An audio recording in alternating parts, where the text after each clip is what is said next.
জুলাই চেতনাকে সারা দেশে নতুন প্রজন্ম, পুরাতন প্রজন্ম, সারা দেশের মানুষের কাছে পৌঁছে দিতে মুক্তিযুদ্ধ মন্ত্রণালয় কাজ করছে। আবু সাঈদের আত্মার প্রতি শ্রদ্ধা নিবেদন করছি, তার পরিবারের প্রতি সমবেদনা জ্ঞাপন করছি। রংপুরের আবু সাঈদ, চিটাগংয়ের ওয়াসিম এই 16ই জুলাই ফ্যাসিস্টের ঝাঁঝরা গুলিতে আত্মাহুতি দিয়েছিল গণতন্ত্রকে পুনরুদ্ধার করবার জন্যে। আমরা আবু সাঈদের শাহাদাত বরণের পর 17ই জুলাই থেকে যেভাবে আন্দোলন সারা দেশে ছড়িয়ে পড়েছিল, যেভাবে সারা জাতি আন্দোলনে ঝাঁপিয়ে পড়েছিল, তার পরিণতি 5ই অগাস্টের ছাত্র গণ অভ্যুত্থান। ওই ঐতিহাসিক ছাত্র গণ অভ্যুত্থানের মধ্য দিয়ে যেমনি পালিয়ে গেছে ফ্যাসিবাদ, তেমনি আমরা ফিরে পেয়েছি আমাদের গণতন্ত্রকে।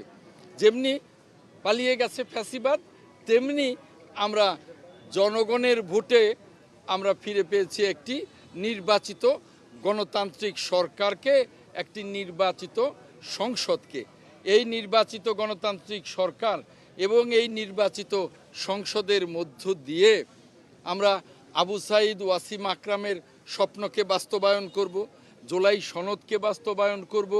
আপনি যে কথাটা বললেন, এই রংপুর বঞ্চিত রংপুরকে আমরা আলোকিত করব। আলোকিত রংপুরের সাথে সাথে সারা বাংলাদেশকে আমরা উন্নয়নে আলোকিত করব। এটা আমাদের মাননীয় প্রধানমন্ত্রী জনাব তারেক রহমানের অঙ্গীকার এবং সেই লক্ষ্যেই মাননীয় প্রধানমন্ত্রী জনাব তারেক রহমানের সরকার কাজ করছে জুলাই সনদ বাস্তবায়নে এবং গণতন্ত্রকে প্রাতিষ্ঠানিক রূপ দিতে এবং দেশকে সমৃদ্ধ করতে। জুলাই চেতনা নতুন প্রজন্মের কাছে পৌঁছে দিতে, ছড়িয়ে দিতে আপনাদের কি ধরনের উদ্যোগ থাকবে?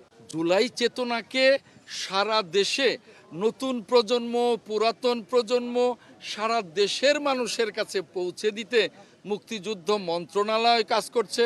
মাননীয় প্রধানমন্ত্রী নিজে আমাদেরকে প্রয়োজনীয় নির্দেশনা দিচ্ছেন। আমরা দিনরাত এটা নিয়ে কাজ করছি।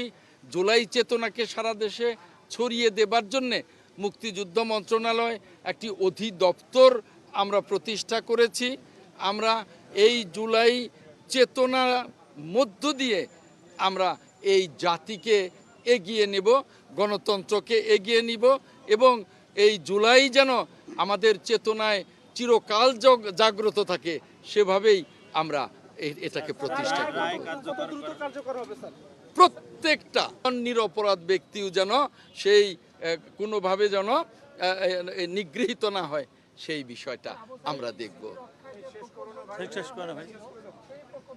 একটা স্মৃতিস্তম্ভ করবার কথা আমি কিন্তু আজকেই ভেবেছিলাম যে এটা আজকেই আমি ভিত্তিপ্রস্তর স্থাপন করে যাব এবং খুব দ্রুত কাজও শুরু হয়ে যাবে। কিন্তু ভিসি সাহেব বললেন যে গত বছর কে বা কারা যেন ভিত্তিপ্রস্তর স্থাপন করে গেছে, ওর মধ্যে তার নামও নেই, কোনো পরিচয়ও নেই। এটা একটা বিভ্রান্তিকর। তারপরেও আমি ঢাকায় গিয়ে এই ভিত্তিপ্রস্তর যাতে তাড়াতাড়ি আমরা নির্মাণ শুরু করতে পারি এবং অতি তাড়াতাড়ি যাতে ভিত্তিপ্রস্তর নতুন করে স্থাপন করতে পারি, তার প্রক্রিয়া আমি ঢাকায় গিয়েই শুরু করব। কারণ আবু সাঈদ আমাদের চেতনা, আবু সাঈদ আমাদের চেতনা, আমাদের আন্দোলনের একজন অগ্রসেনা। ধন্যবাদ।